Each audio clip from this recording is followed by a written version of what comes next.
Hello everyone, चलिए start करते हैं आज की क्लास। और कुछ एक क्वेश्चंस करवाऊंगा मैं इस क्लास में। आपको कोई कॉन्सेप्ट तो नहीं है नया, ठीक है? तो क्वेश्चन में हम स्टार्ट करते हैं। फर्स्ट क्वेश्चन ज़्यादा टफ नहीं है, इजी मतलब इजी भी नहीं, मॉडरेट लेवल के क्वेश्चन है। अगर आपने प्रीवियसली सारे जो भी कॉन्सेप्ट मैंने बताए अच्छे से पढ़े हैं तो आप ये कर सकते हो। In the right triangle, in the right triangle A B C, in the right triangle A B C, angle C is equals to 90 degree. Angle C 90 degree है और आपको बोल रहा है E comma D, E comma D are E comma D are points on E comma D are points on E comma D are points on AC and BC, AC and BC respectively, AC and BC respectively.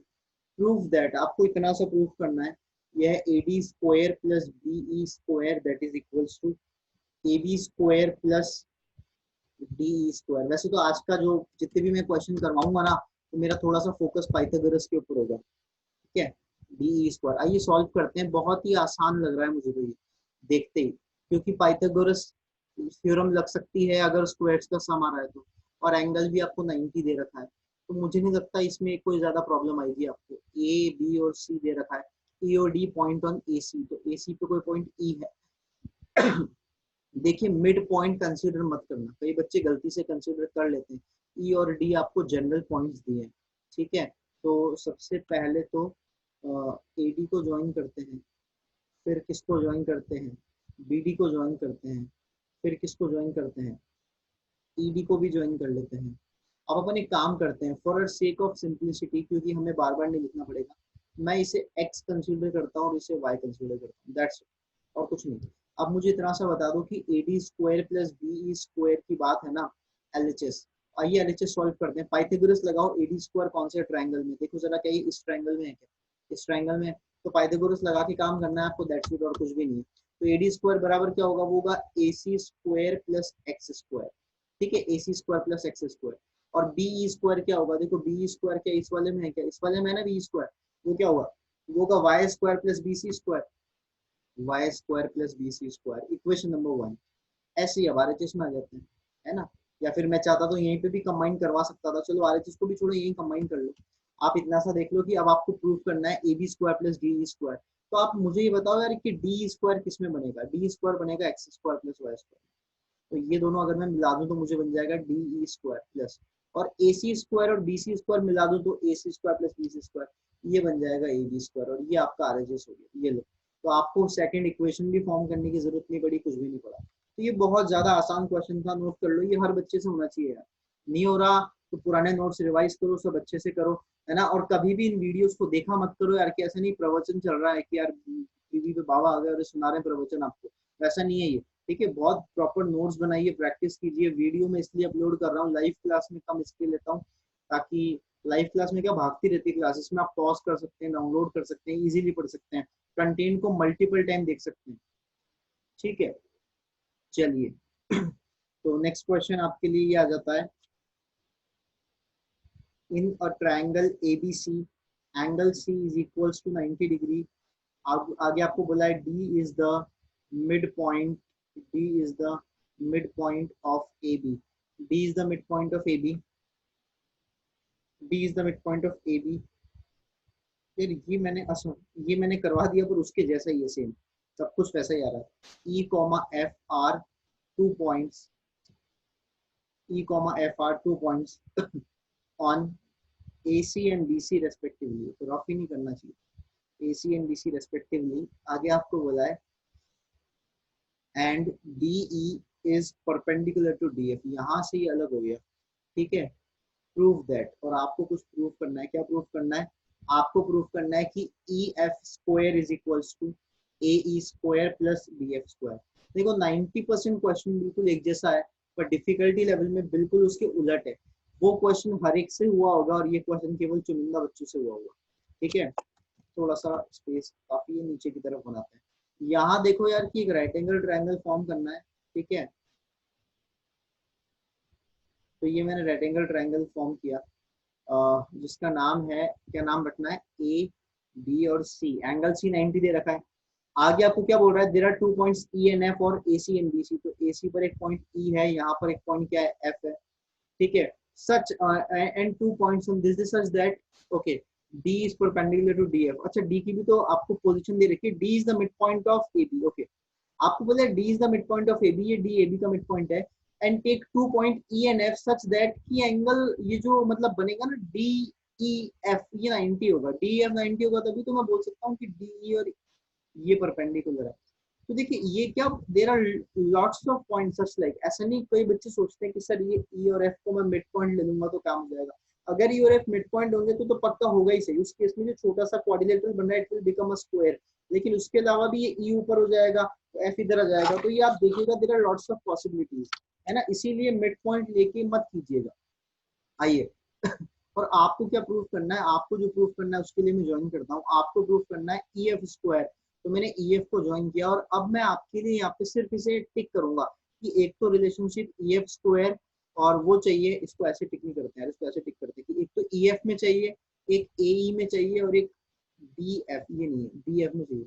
खतरनाक सी 3 ऐसी line दे रखी है जिनका आपस में कोई relationship नजर नहीं आ रहा, तो इसीलिए ये क्वेश्चन बहुत ही जबरदस्त है क्योंकि यार ए ई एफ और एफ में क्या रिलेशन लेकर आए, तो यहाँ पर एक इतना फिनोमिनल सा मैं आपको कंस्ट्रक्शन बताऊंगा, वो हर एक स्टूडेंट को हमेशा नहीं आ सकता। मैं डी मिड पॉइंट का यूज करूंगा, किसका यूज करूंगा, डी मिड पॉइंट का, थोड़ा फोकस के साथ समझना, डी मिड पॉइंट का कैसे यूज करेंगे, क्या करेंगे क्या नहीं करेंगे। अच्छा इस डी मिड पॉइंट का यूज करना है, चलिए ठीक है करना तो है ही सही।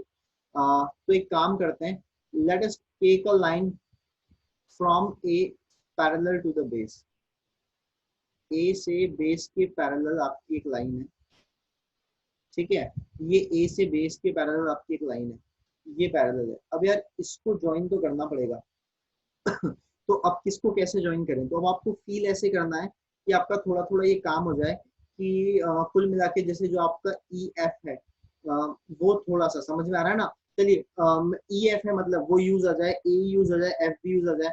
मैं जो कंस्ट्रक्शन यहाँ पे नेक्स्ट करने वाला हूँ ना, मैं यहाँ से आपके जो डी एफ है इसको आगे प्रोड्यूस करने वाला हूँ, ये मैंने डी एफ को प्रोड्यूस कर दिया इतना, तो मतलब ये दिस इज स्ट्रेट लाइन है ना, ये स्ट्रेट लाइन, तो ये आपकी एक स्ट्रेट लाइन है। तो ये आपका क्या हो गया यार कि डी एफ को प्रोड्यूस किया जो यहाँ पे जी पे मिट करता है, ठीक है, और ये एफ डी जी एक स्ट्रेट लाइन है ना। और साथ ही साथ में एक आखिरी काम और कर देता हूँ, मैं ना इन दोनों को भी ज्वाइन कर देता हूँ, ई जी को भी, ये मैंने काम कर दिया। थोड़ा स्पेशल कंस्ट्रक्शन है, उतना आसान नहीं है, हर एक बच्चा थॉट नहीं कर सकता इस कंस्ट्रक्शन का मैंने पैरेलल लाइन ड्रॉ करी, अब आप फील कीजिए ये कंस्ट्रक्शन में लिख रहा हूँ कि ए जी इज पैरेलल टू सी भी आप ड्रॉ करेंगे, ठीक है, और फिर आप ज्वाइन करेंगे, किसको ज्वाइन करेंगे, F D G, F D G लिख दिया तो समझ जाना स्ट्रेट लाइन है एफ डी जी, ठीक है, और साथ में नेक्स्ट किसको ज्वाइन करेंगे, ई जी को ज्वाइन करेंगे।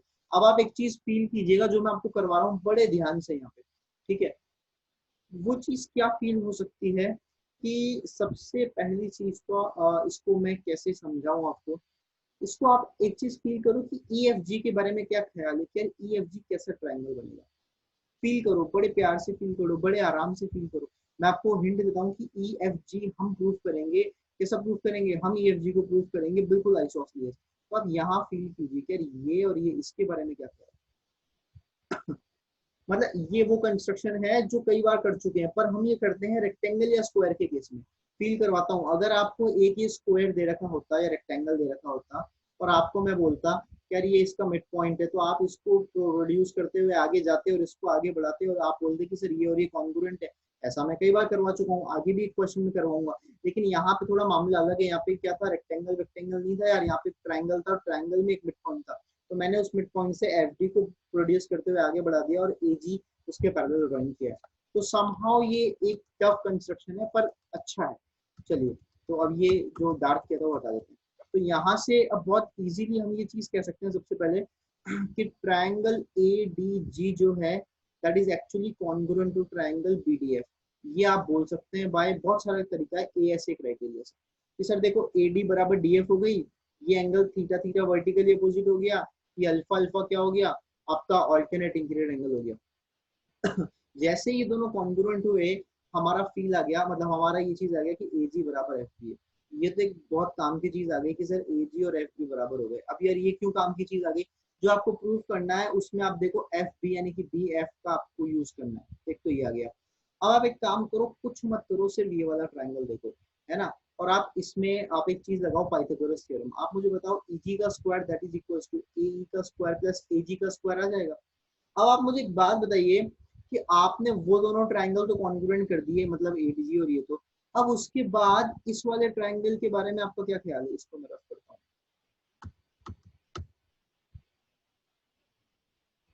हाँ, अब आपका इस वाले ट्रायंगल के बारे में क्या ख्याल है जिसको मैं शेड कर रहा हूँ?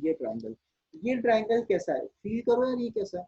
आपने जैसे अभी अभी इसको ये किया था, आप साथ साथ जीडी और डीएफ भी तो इक्वल बोल सकते हैं ना। देखो जीडी और डीएफ इक्वल, जैसे ही आपने जीडी और डीएफ इक्वल बोला, आपको यहाँ पे क्या दिख गया कि यार ये जो आपका ईडी है, क्या है ईडी, आप देखोगे जो आपका ट्रायंगल दे रखा है, आपका ट्रायंगल, उसमें ईडी जो है, ईडी एक तो काम कर रहा है आपका परपेंडिकुलर, और एक दूसरा आपका मीडियन भी काम कर गया मीडियन भी काम। कैसे कर गया? क्योंकि जीडी बराबर डीएफ हो गया।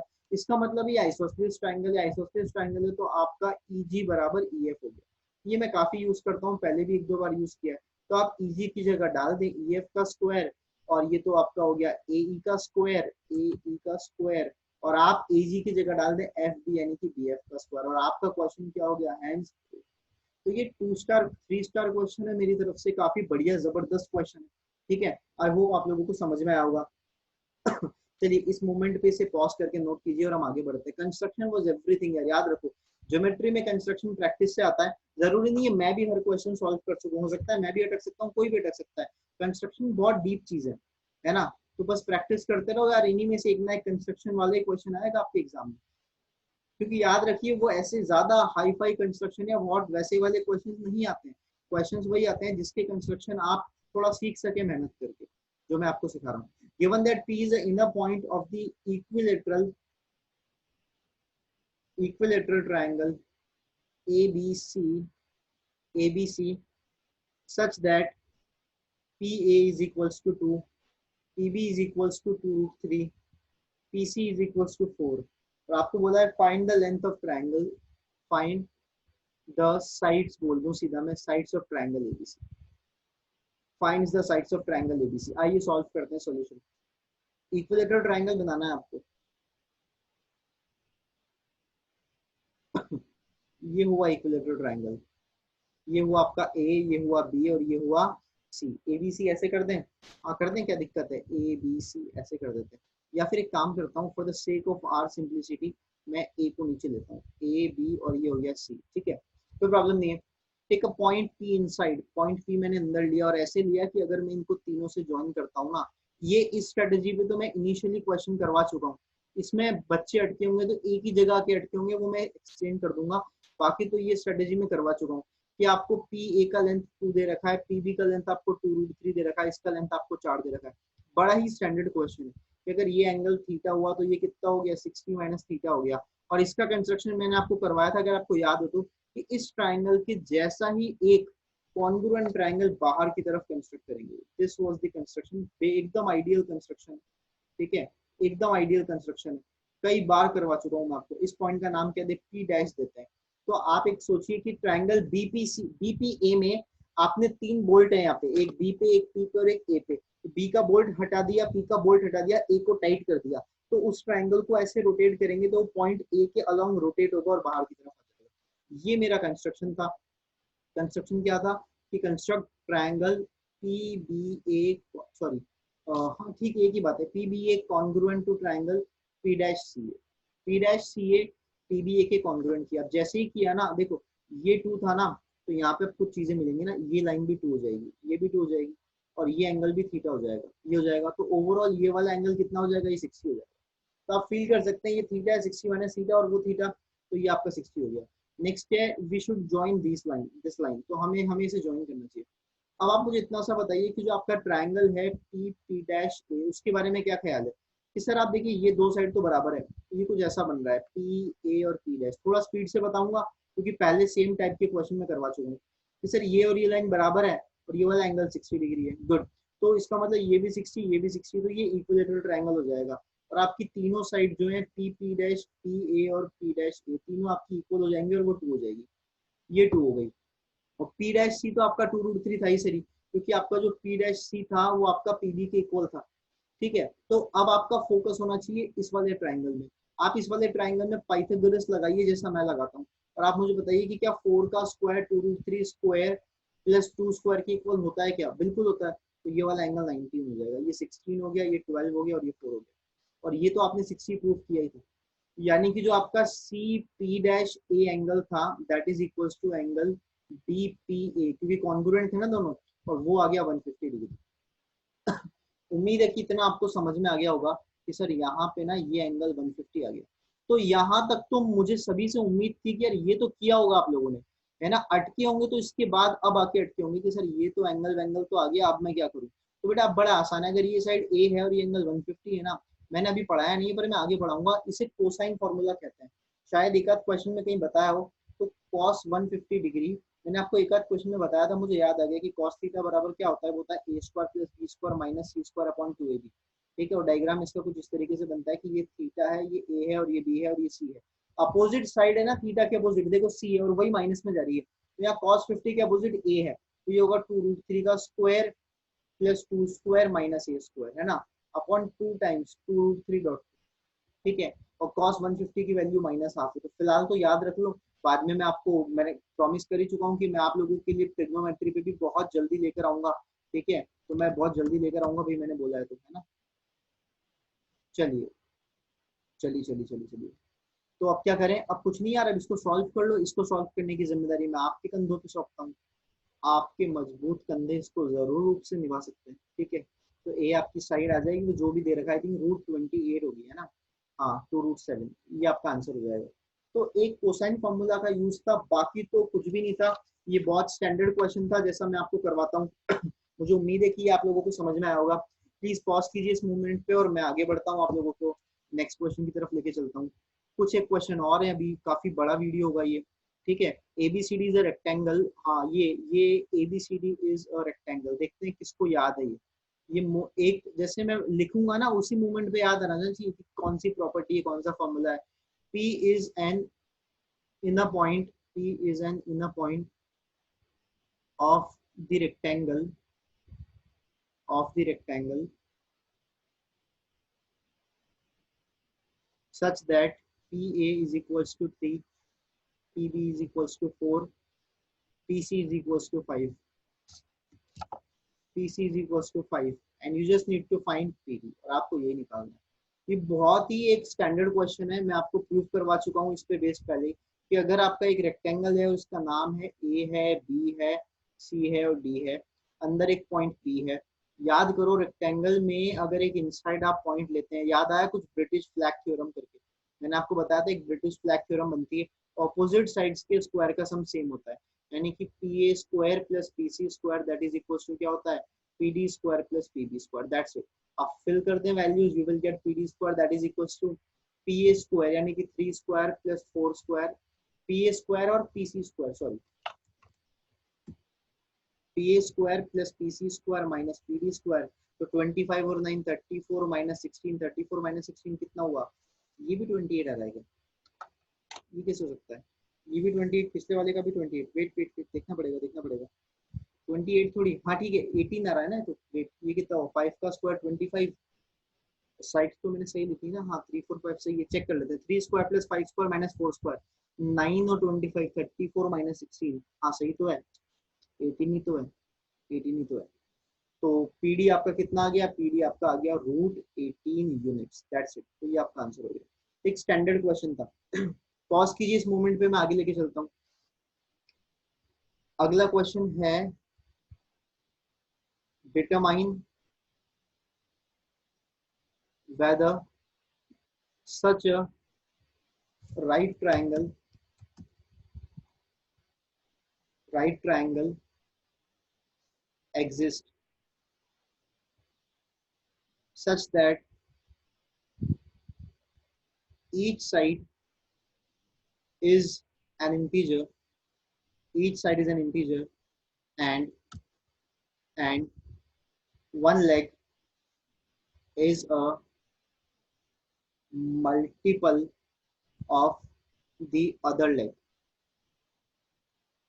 देखिए ये ना बहुत अच्छा क्वेश्चन है, मतलब इजी तो है, पर उसमें क्या है कि ये ऐसा क्वेश्चन है जो दो टॉपिक मिक्स करेगा, और ऐसे क्वेश्चन अच्छे ही होते हैं क्योंकि आमतौर पे सब बच्चों के सारे टॉपिक्स अच्छे नहीं होते, ठीक है। और लेग का मतलब क्या है, राइट एंगल ट्रायंगल में हाइपोटेनियस कभी भी लेग नहीं होती, उसको छोड़ के बाकी की बात करिए। तो यहाँ पे ए बी सी में ए बी और बी सी लेग है।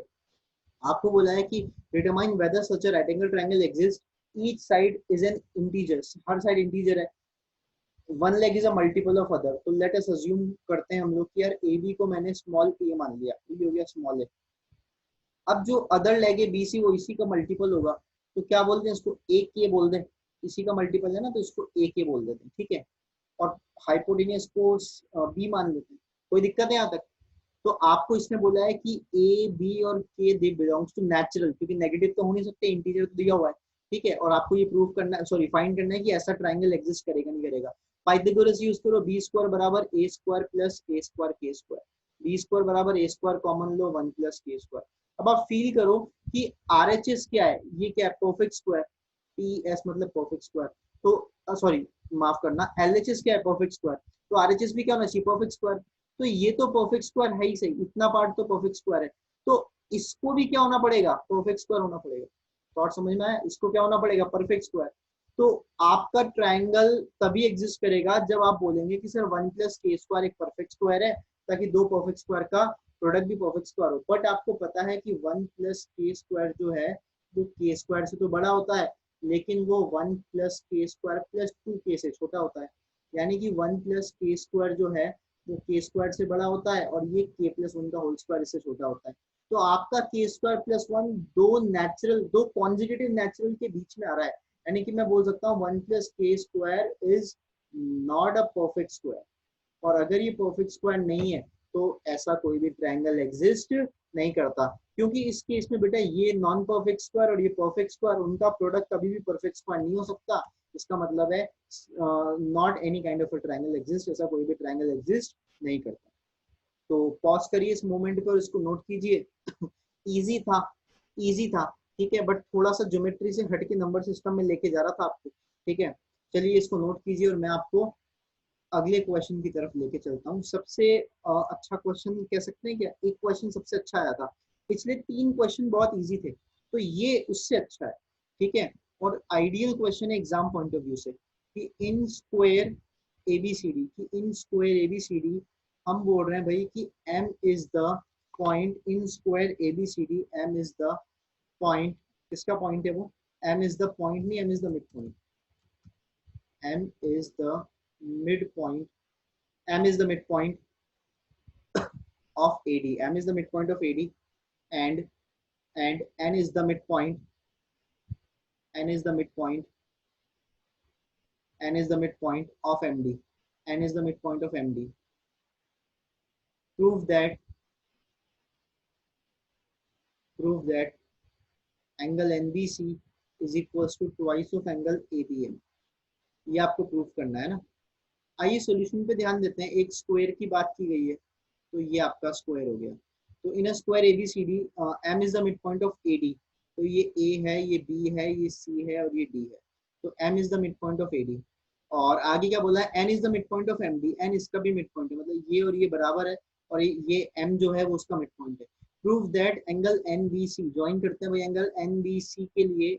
एक मिनट एक मिनट, थोड़ा सा मुझे लगता है इनको बड़ा लिखने की जरूरत है, ये वाला पॉइंट एम है, ये वाला पॉइंट एम है, ठीक है। हाँ, एंगल एन बी सी, ये हो गया N B C, that is equal to twice of A B M, A B M, ऐसा कुछ हो गया। अच्छा क्वेश्चन है, ध्यान से देखना, आराम आराम से बताऊंगा ये वाला। इसको अगर मैंने थीटा माना, तो मेरा टारगेट है इस पूरे को कितना प्रूफ करना, टू थीटा प्रूफ करना, ये ठीक है। ये ठीक है। अब जो कंस्ट्रक्शन में यूज करने जा रहा हूँ ना, वो मैंने कई बार बताया है, कि यहाँ पे फील करो एक बार कि यार एम मिड पॉइंट दे रखा है। तो चलो मैं एक अलग से आपको बताता हूँ कि यार अगर एक आपके पास ऐसा है और ये m मिड पॉइंट है, तो with the use of symmetricity मैं यहाँ पर एक पॉइंट p को मिड पॉइंट ले सकता हूँ, ताकि with the use of symmetricity ये और ये ट्रायंगल आपके क्या हो जाएंगे, कॉन्ग्रुएंट हो जाएंगे। सही गलत है, ले सकते हैं। तो यही कंस्ट्रक्शन है जो मैं यहाँ पे यूज करने वाला हूँ, ठीक है। इसी क्या हो रहा है ये, हाँ, इसी को मैं यहाँ पे यूज करने वाला हूँ।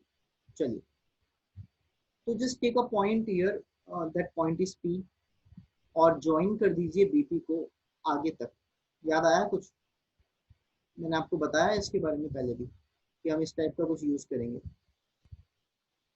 और इसको मैंने आगे बढ़ा दिया। ठीक है, उम्मीद करता हूँ इतना आपको समझ में आ गया होगा। इसको आर पॉइंट बोल देते हैं। अब बहुत इजीली मैं ये चीज बोल सकता हूँ कि triangle triangle A B M is congruent to triangle A B M था ना, तो ये हो जाएगा A B M C B P हो जाएगा ना, सी बी और पी। ये आपका काम है भी कॉन्ग्रुएंट करना। तो जैसे ये कॉन्ग्रुएंट हुए, ये एंगल थीटा, ये 90। अच्छा एक चीज और, ये लाइन और ये लाइन तो पैरेलल है, तो अगर ये थीटा है तो ये भी क्या हो जाएगा, थीटा हो जाएगा ना। यहाँ तक तो कोई तकलीफ नहीं, यहाँ तक कोई तकलीफ नहीं है। अब मेरा टारगेट है कि बचा हुआ जो है ना, बचा हुआ फील करना, मेरा टारगेट आपको समझाता हूँ कि जो बचा हुआ एंगल है ये, इसको मैं थीटा लेकर आऊँ। ये थीटा कब आएगा? ये थीटा तब आएगा जब आपका जो मैं आपको रफली समझाता हूँ कि जो आपका ये वाला ट्राइंगल है ना, ये वाला, ये आइसोस्सेलेस बने।